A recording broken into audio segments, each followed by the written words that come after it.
Back in the 19th century, our forefathers built and sailed them. You think about it, there were no roads then.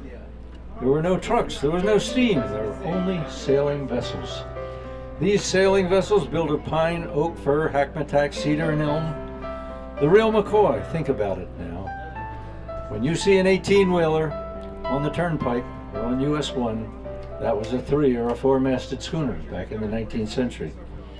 Every 18-wheeler was a 3 or a 4-masted schooner. The UPS trucks were the 2-masted schooners back in those days.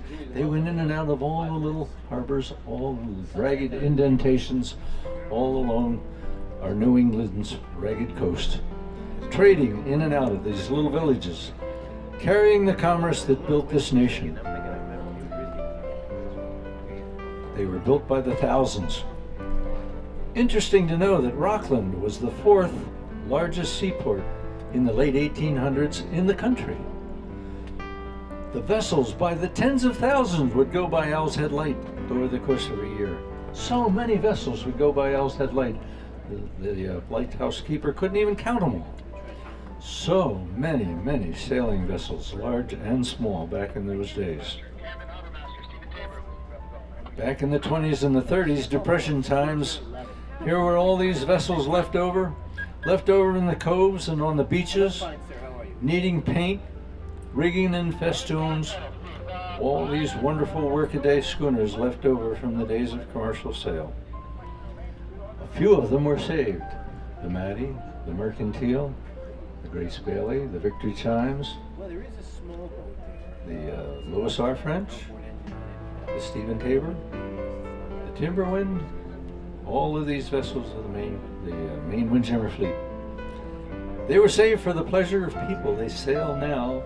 They take people in dungarees and t-shirts. They come here after being crammed in the cities down in New York and Boston, where it's hard to find a blade of grass. They come to enjoy our natural beauty here. They come to enjoy the weather. They come to enjoy the seagulls.